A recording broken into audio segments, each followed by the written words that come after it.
అయితే ఏ విధంగా చేయాలి ఎంఎస్ఎంఈ పాలసీ? చాలా సందేహాలు ఉండే మీకు అందరికీ. చాలా మంది మరి పరిశ్రమలకు సంఘాలకు సంబంధించి అనేక సందర్భాల్లో మాతోని ముఖ్యమంత్రి గారితోని సమావేశమైనప్పుడు వారి వారి సమస్యలను మా దృష్టిలో పెట్టడం, మరి దానికి సంబంధించి ఒక స్ట్రక్చర్డ్ పాలసీ తీసుకురావాలని ఆలోచన చేసి దాదాపు మా స్పెషల్ సిఎస్ గారు, అదేవిధంగా ఇండస్ట్రీస్ డైరెక్టర్ గారు, పరిశ్రమల శాఖకు సంబంధించిన మా అధికారులందరూ కూడా మరి పరిశ్రమల సంఘాలను సంప్రదించడం జరిగింది.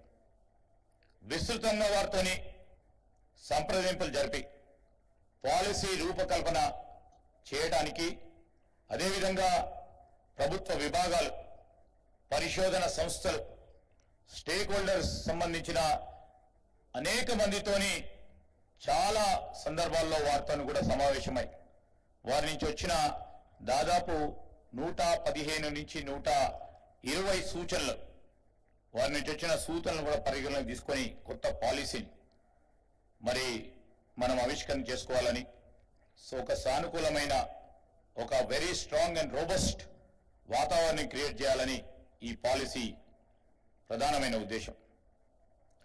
ఈరోజు ఇంక్లూజివ్ పాలసీ చేయాలని మా సోదరిమని చెప్పారు.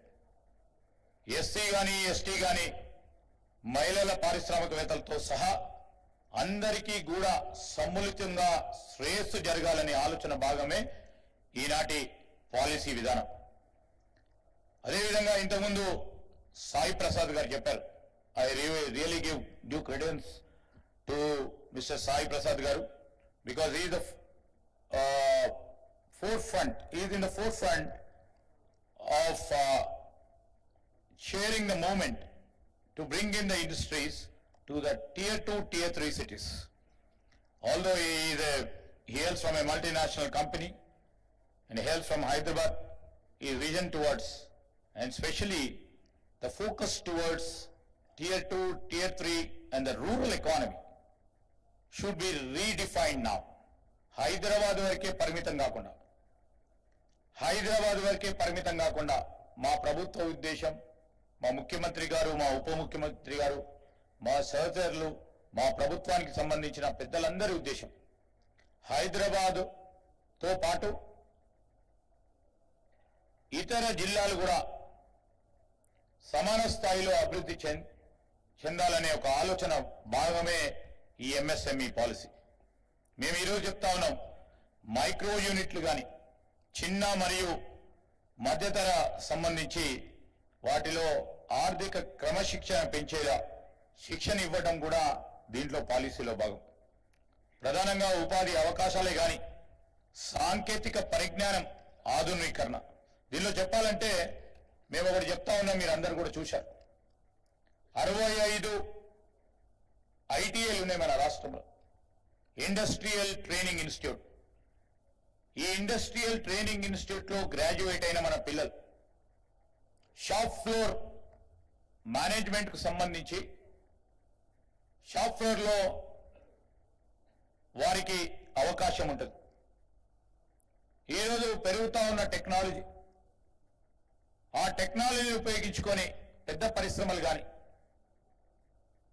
అదేవిధంగా మధ్య సూక్ష్మ చిన్న పరిశ్రమలకు సంబంధించి కానీ ఈ టెక్నాలజీస్ పరంగా ఆధునీకరణ జరుగుతా ఉన్న సందర్భంలో అనేక సంవత్సరాలుగా ఐటీఐలు బేసిక్ ట్రేడ్స్ ని